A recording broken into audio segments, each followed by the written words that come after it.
It's Wednesday, January 29, and this is your Barbados Today Evening News Update. Our top story: Central Bank Governor Cleviston Haynes is eyeing economic growth on the horizon. In fact, he's forecasting that the Barbados economy could grow between 1.25 to 1.75% this year. In 2019, the economy declined by 0.1%. Delivering his report card on the country's performance for January to December, Haynes is banking this growth on tourism and expecting investment. I think the fundamental issue comes back to the investment. As I said, I'm optimistic that we will get some of these investments started. As economists, we tend to be conservative. We don't want to go too far out on the limb. But if we can get these projects started, and the sooner we can get them started, if I could say to you that a number of projects we're going to start tomorrow, for example, I might even be willing to raise my forecasts above what we already have. So timing is going to be very critical in our ability to generate the growth. But it means that there are things that we have to do, including making sure all of the regulatory approvals are in place. And that is something not to blame public or private sector. I think both sides have to address it to ensure that what needs to be done is done to garner regulatory approval. And the sooner that happens, the faster the growth rate will be. Governor Haynes is also expecting the government to achieve its target of a 6% primary balance by the end of March. He noted that with 2 months to go before the end of the current fiscal year, the government's primary balance was currently 4.8%, and this was a positive sign. We are almost at 5% for the first 9 months of the fiscal year. Based on what I've seen so far in January, I think we've made further progress, and we anticipate that coming towards the end of the fiscal year that we will be able to achieve the 6% target. And it really ought to be a little bit more than sort of hope. The program is predicated on our ability to achieve that 6%. So we have to do what is necessary.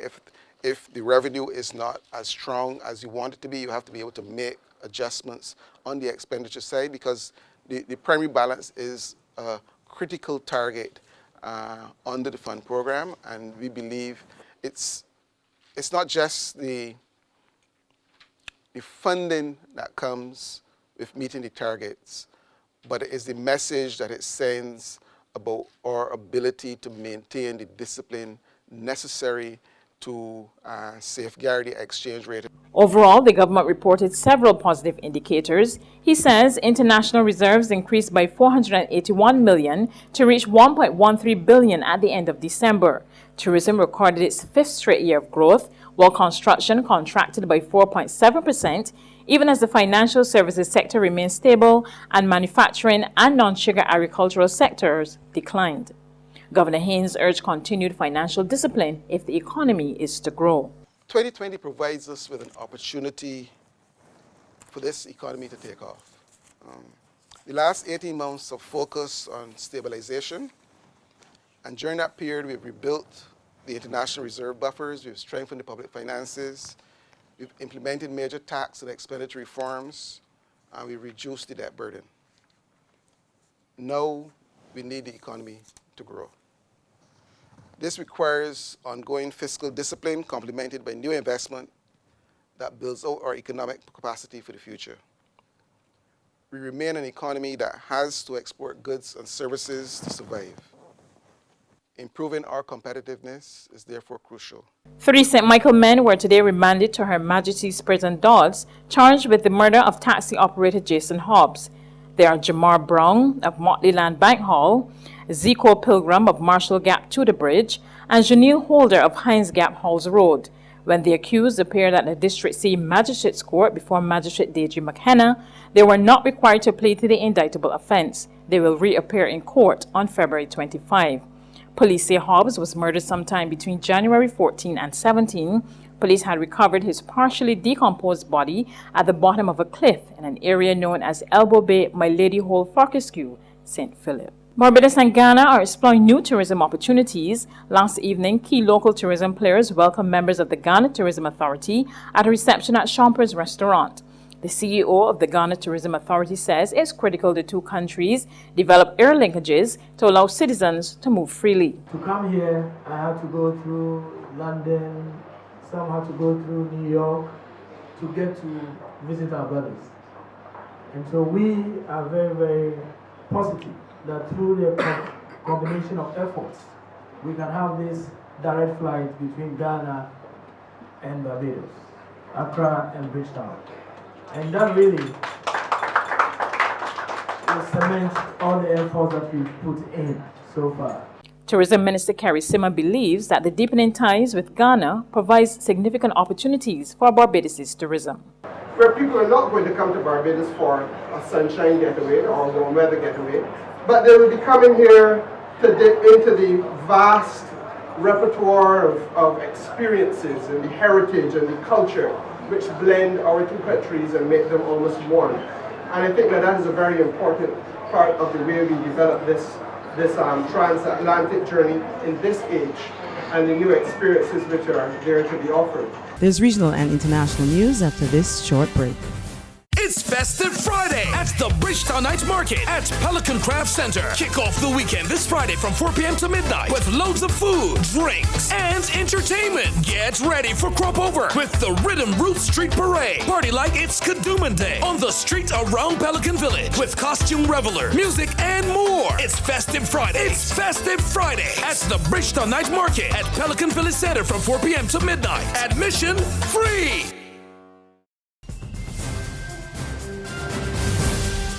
To regional news in Trinidad and Tobago, with thousands of visitors expected to arrive in the country for Carnival soon, former chairman of the Southwest Regional Health Authority, Dr. Lakman Bodo, is calling on the government to impose travel restrictions. Dr. Bodo says a person can have the coronavirus and not show any signs, possibly evading thermal detection at ports of entry.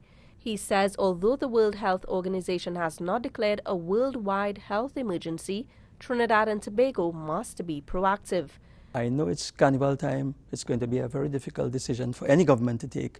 But again, the health of a nation has to come first. The death toll in China has reached 106 and more than 4,500 are infected. 3 cases have been detected in the U.S., with cases also found in France, Australia, Japan, Hong Kong, Thailand, Vietnam, Singapore, Nepal, Malaysia, South Korea, and Taiwan.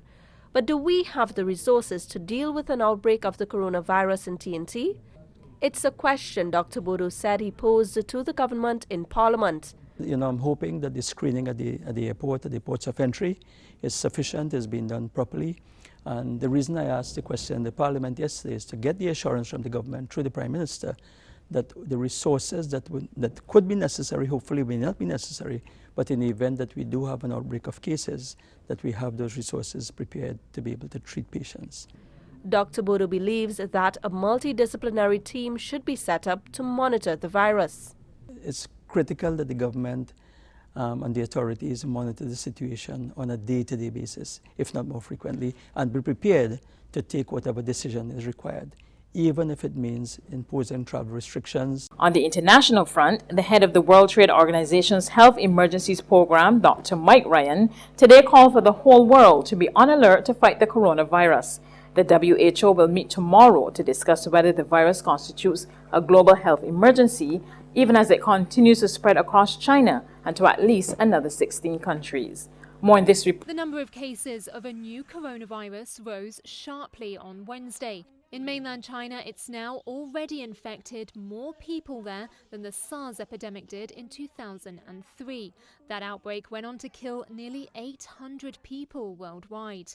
The new, previously unknown virus is sparking international alarm. It's spreading fast, with more than a dozen countries affected. Scientists around the world are trying to get ahead of the virus, and Australia on Wednesday announced a breakthrough. A team of scientists said they've developed a lab-grown version of the virus which could help combat its global spread.